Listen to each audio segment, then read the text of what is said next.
स्वागत है एक बार फिर से आपका खबरदार में।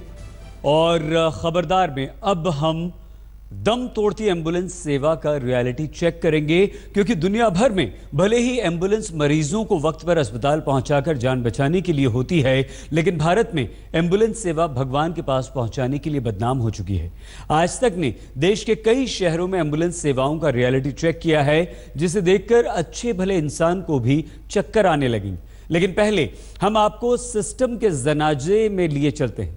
ओडिशा में अपनी पत्नी की लाश को कंधे पर उठाए दाना माझी की तस्वीरें अब किसी पहचान की मोहताज नहीं हैं, लेकिन भारत में ऐसे लोगों की कोई कमी नहीं है जो अपने सिस्टम पर, अपने सिर पर सिस्टम की लाश ढोने को मजबूर है। ओडिशा में एक बाप अपनी बेटी की लाश को गोदी में उठाए सिस्टम की शव यात्रा निकाल रहा है, क्योंकि एम्बुलेंस सेवा पहले तो उसकी बेटी को मार डाला और फिर जब वो मर गई तो एम्बुलेंस मां बाप और बेटी की लाश को सड़क पर फेंक कर चले गई। यह देश में एम्बुलेंस सेवा के सत्यानाश की हकीकत है, जिसने सिस्टम का राम नाम सत्य कर दिया है।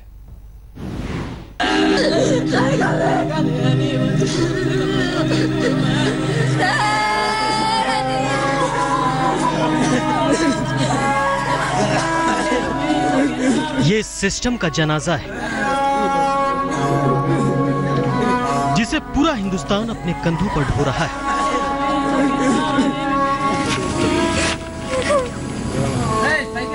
कालाहांडी का दाना मांझी अपनी पत्नी की लाश को कंधे पर लेकर 12 किलोमीटर तक पैदल चला, लेकिन ये दाना मांझी की ही बदकिस्मती नहीं है। सिस्टम के मारे दाना मांझी जैसे लोग रोजाना सड़कों पर मारे मारे फिरते हैं। ओडिशा के मलकानगिरी में एक पिता अपनी बेटी की लाश को हाथों में समेटे कई किलोमीटर तक पैदल चला और साथ में चलती उसकी पत्नी रोती बिलखती रही। माँ बाप के लिए इससे बड़ा दुख क्या होगा कि उनकी औलाद उनकी गोद में दम तोड़ दे, और देश के लिए इससे बड़ा दुख क्या होगा कि सिस्टम अपने ही नागरिकों को मरने के लिए छोड़ दे। इन माँ बाप को 7 साल की बेटी का शव लेकर कई किलोमीटर तक पैदल इसलिए चलना पड़ा क्योंकि जिस एम्बुलेंस में इनकी बेटी को अस्पताल ले जाया जा रहा था, उस एम्बुलेंस ने इन्हें बीच में ही उतार दिया।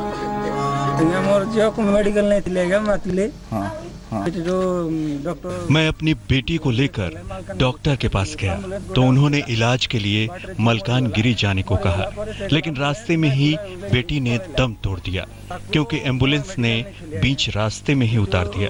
पहले मैं उसे डॉक्टर के पास ले गया तो वहां डॉक्टर ने इंजेक्शन दिया। उसके बाद डॉक्टर ने इलाज के लिए मलकानगिरी के बड़े अस्पताल में ले जाने को कहा, लेकिन रास्ते में एम्बुलेंस के ड्राइवर ने उतार दिया, जिससे बेटी की मौत हो गई।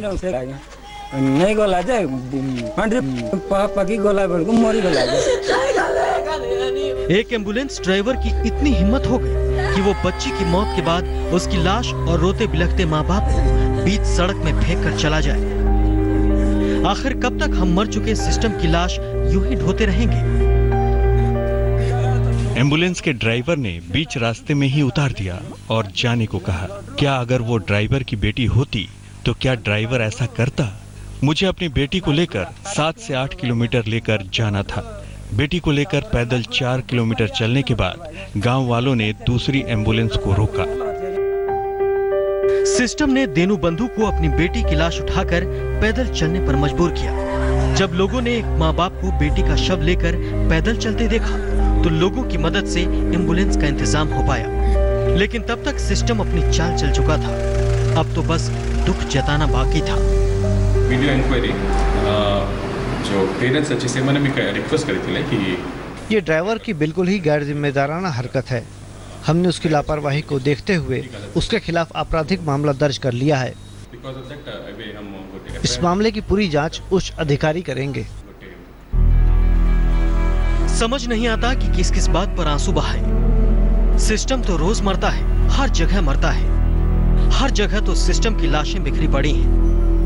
मध्य प्रदेश के सिवनी जिले में 70 साल की बीमार महिला को अस्पताल ले जाने के लिए एम्बुलेंस नहीं मिली तो बेटों ने उन्हें बाइक पर जैसे तैसे करके लादा और चल पड़े अस्पताल, लेकिन महिला ने रास्ते में ही दम तोड़ दिया। एक बार फिर सिस्टम का राम नाम सत्य हो गया। 7 किलोमीटर दूर से ला रहे हैं, गाड़ी खराब हो गई और 10 किलोमीटर जाना पड़ रहा।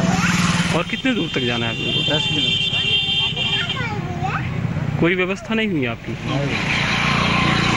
किस किस को फ़ोन किए थे? 108 को लगाए, 100 नंबर को लगाए, नहीं आए। चाहे कोई जिए या मरे, चाहे कोई मर मर कर जिए, सिस्टम को भला क्या फर्क पड़ता है? फर्क तो उसे पड़ता है जो जिंदा हो। सिस्टम का तो राम नाम सत्य हो चुका है। मरने वाले से भी कभी कोई शिकवे करता है? मरने वाले पर तो सिर्फ आंसू बहाए जाते हैं।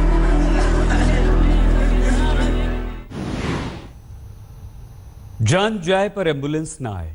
जब भी ऐसी तस्वीर आंखों के सामने आती है तो बस यही बात दिमाग में आती है। हमारे देश में एम्बुलेंस की आस लगाना मरीज की मौत को दावत देना जैसा होता जा रहा है।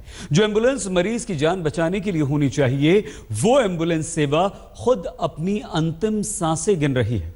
यह तो सिस्टम है हमारा, जो मरीजों को मरने के लिए तो छोड़ सकता है, लेकिन मरती हुई एम्बुलेंस सेवा में जान नहीं फूंक सकता। आज तक ने देश के कई शहरों में एम्बुलेंस सेवा की बिगड़ती स्थिति का जायजा लिया है, लेकिन हम जहां भी गए हमें वहां एम्बुलेंस सेवा गंभीर बीमारियों से जकड़ी हुई ही मिली। देश में एम्बुलेंस सेवा की फूलती हुई सांसों की कहानियां हर शहर, हर अस्पताल में एक जैसी ही थी।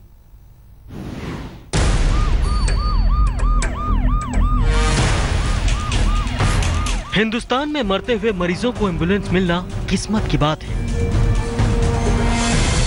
किस्मत ना हो तुम मरते मर जाओ, एम्बुलेंस नहीं मिलेगी। बोलेरो। अच्छा, तो क्या 108 नहीं थी क्या जिला अस्पताल? नहीं आ पाई थी। क्या कारण? मरीज लेकर गई थी? वो मरीज लेके गई थी। नंबर मिलाया था? हाँ, नंबर मिलाए थे। 108 पे। तो क्या बोले मौके पे नहीं है अभी, गाड़ी आ पाएगी लेट। मरीज ज़्यादा सीरियस था इसीलिए इसको लेके आया। एम्बुलेंस सेवा कितनी दुर्लभ है, इसका अंदाजा लगाना हो तो किसी भी सरकारी अस्पताल के बाहर खड़े हो जाइए। मरते मरीज और गिरते पड़ते तीमारदार दिख जाएंगे, लेकिन एम्बुलेंस के दर्शन दुर्लभ हो जाएंगे। मतलब हालत इनकी सीरियस थी, तो वहाँ डॉक्टर ने जवाब दे दिया, बोले इनको हेलट ले जाइए। तो हेलट ले जाने के लिए एम्बुलेंस की ज़रूरत थी हमें, तो 108 नंबर पे फ़ोन किया हमने। तो जब 10 बार फ़ोन किया, वही 10 बजे के बाद हम करते ही रहे हैं, क्योंकि हमें गाड़ी की ज़रूरत थी। तो ये लोग फ़ोन करके फ़ोन उठा के काट देते थे। एक भैया जी को किसी को मिलाया गया, दूसरे को लखनऊ डायरेक्ट, तब उन्होंने फ़ोन किया है, तब एम्बुलेंस आई है। कितने फ़ोन किए थे आपने? 10 को? हमने 10 बार डायल किया तब आई है। उसके बावजूद भी नहीं आई, सिफारिश करनी पड़ी तब आई है। किससे सिफारिश कहाँ लगवाई आपने? लखनऊ से सिफारिश करवाई तब आई। किस्मत अच्छी है तो एम्बुलेंस सर्विस में फोन लग जाएगा। किस्मत ज्यादा अच्छी हुई तो एम्बुलेंस भी आ जाएगी, लेकिन किस्मत का क्या है? किस्मत तो कभी भी धोखा दे सकती है, बिल्कुल एम्बुलेंस की तरह। थोड़ा सा आगे चला हूँ 500 मीटर, जब तक पेट्रोल खत्म हो गया और पेशेंट एक्सपायर हो गया। देश के अस्पतालों में एम्बुलेंस की भारी कमी है। जो एम्बुलेंस है वो खुद बीमार है। देखिए कैसे खड़े खड़े एम्बुलेंस कबाड़ होती जा रही है। हद तो यह है कि एम्बुलेंस को चलाने के लिए पेट्रोल तक दे पाने में सिस्टम नाकाम हो रहा है। एम्बुलेंस में तेल खत्म है, अभी अगर कोई इमरजेंसी आ जाएगा तो कैसे काम चलेगी? 1099 एम्बुलेंस जाएगी। 1099 और बाकी 2 एम्बुलेंस? एक हमारे में तेल नहीं है। तेल नहीं है जी। आपने इसको किसी विभाग? हाँ, सूचना दे दिए हैं, जहाँ से हमें तेल का पैसा मिलता है, सूचना दे चुके हैं ऑलरेडी। कहने को तो दिल्ली देश की राजधानी है, लेकिन एम्बुलेंस सर्विस के मामले में दिल्ली को राजधानी कहने में शर्म आती है। अस्पतालों में खड़ी एम्बुलेंस मरीजों को मुंह चिढ़ाती हुई लगती है। एक डिस्पेंसरी जो ऑन ड्यूटी है, पैरामेडिक को पूछेंगे क्या क्या उनके पास व्यवस्था है, क्या अभी काम नहीं कर रहा है। आप दिखाएंगे, बोलेंगे क्या क्या आपके पास अभी इक्विप्ड है, क्या नहीं है। हाँ मैम, हम दिखाना चाहेंगे इस एम्बुलेंस में जो भी चीज़ें हैं सारी आपके सामने है। हाँ, इसमें ऑक्सीजन है। ऑक्सीजन के लिए अब तक हमारे पास ऑक्सीजन एसेसरी भी नहीं अवेलेबल कराई गई है। ऑक्सीजन पेशेंट को ऑक्सीजन देने के लिए इसमें ऑक्सीजन भी नहीं है। और आपने उनको बोला है कि ऑक्सीजन नहीं है? हाँ, हमने काफ़ी बार उनको बोला है कि ऑक्सीजन नहीं है सर, इसमें ऑक्सीजन लगवाइए, तो हमारा उन्होंने अब तक वो काम करके नहीं दिया है उन्होंने। फर्स्ट एड बॉक्स पूरा सब कुछ ठीक है? फर्स्ट एड बॉक्स में मैम कुछ सामान है, कुछ सामान नहीं है। इसमें हमारे पास बीटाडिन है, कॉटन है और ये इमरजेंसी, बस यही है और मेडिसिन नहीं है? बस मैम इसमें काफ़ी और भी थी ड्रग्स जो फर्स्ट एड की थी, वो अवेलेबल नहीं है, इस टाइम ख़त्म हो चुकी है। कितने दिन से नहीं है? 2-3 दिन हो गए इसमें नहीं है। प्रॉब्लम्स बेसिकली अभी O2 का और ड्रेसिंग का इसमें चल रहा है। ड्रेसिंग, ऑक्सीजन, हाँ इसमें ऑक्सीजन का भी प्रॉब्लम है। कई बार जब पेशेंट बैठते हैं इसमें तो ये पूरा बंद होता है कंपार्टमेंट, तो उन्हें काफ़ी ज़्यादा सफोकेशन होता है इस कंपार्टमेंट में। तो वो हम काफ़ी बार कंप्लेन दे चुके हैं। मतलब बोल रहे हो एसी नहीं है इसमें? जी हाँ, एसी इसमें नॉट वर्किंग है।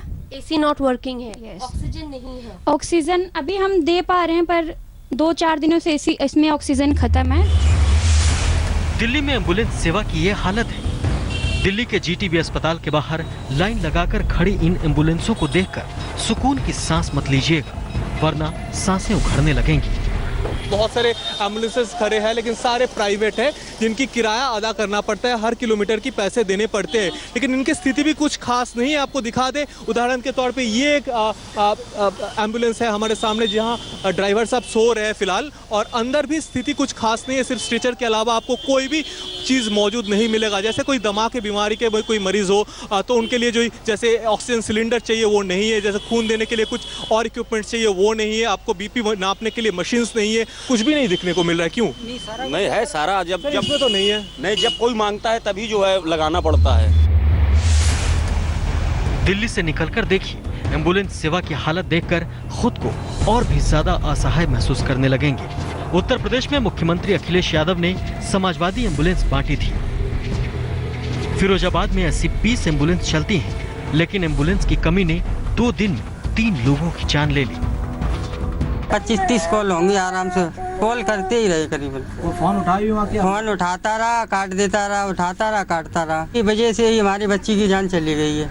एम्बुलेंस अगर टाइम पे आ जाती तो हमारी बच्ची बच सकती थी, फुल तरीका से बचती। सेवा प्रदाता एजेंसी को 108 एम्बुलेंस सेवा दी गई हैं। वो रात में तो बहुत मुश्किल से फ़ोन उठाते हैं।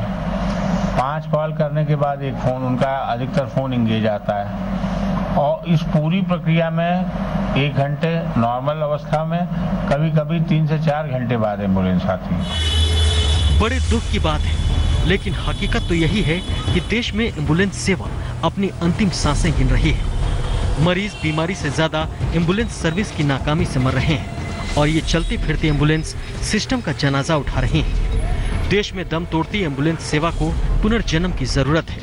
ये कैसे होगा, शायद सिस्टम को भी नहीं पता। आज तक ब्यूरो। जिस एम्बुलेंस सेवा पर मरीजों की जान बचाने की जिम्मेदारी है, उस एम्बुलेंस सेवा का एक पैर जमीन पर और दूसरा कब्र में लटका है, और इसका खमियाजा मरीजों को भुगतना पड़ रहा है, जो एम्बुलेंस की कमी से बेमौत मारे जा रहे हैं।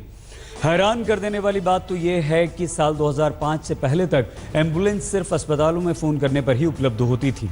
साल 2005 में पहली बार देश में एम्बुलेंस सर्विस के लिए हेल्पलाइन नंबर 108 की शुरुआत हुई। इंटरनेशनल स्टैंडर्ड्स के अनुसार कॉल मिलने के 8 मिनट में एम्बुलेंस मौके पर पहुंचनी चाहिए, लेकिन भारत में एम्बुलेंस का एवरेज रिस्पांस टाइम 18 मिनट है, और वो भी तब जब एम्बुलेंस उपलब्ध हो और एम्बुलेंस सेवा में फ़ोन अटेंड कर लिया जाए। साल 2012 में IAMS की स्टडी रिपोर्ट के अनुसार दिल्ली में एम्बुलेंस के लिए आने वाली 28% इमरजेंसी कॉल्स पर एम्बुलेंस उपलब्ध नहीं होती। यहां पर आप कीजिए बस थोड़ा सा इंतजार, कुछ ही देर में जब हम लौटेंगे तो आपको बताएंगे वेटिकन पहुंचा आज तक। बने रहिए हमारे साथ, देखते रहिए आज तक।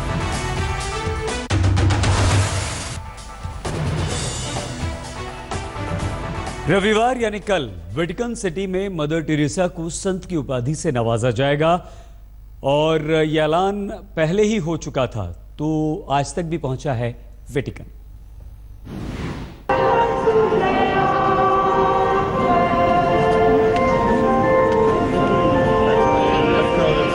रोम के वेटिकन के विशाल दरीचों पर विशाल और निर्मल हृदय वाली मदर टेरेसा की तस्वीर झूल रही है।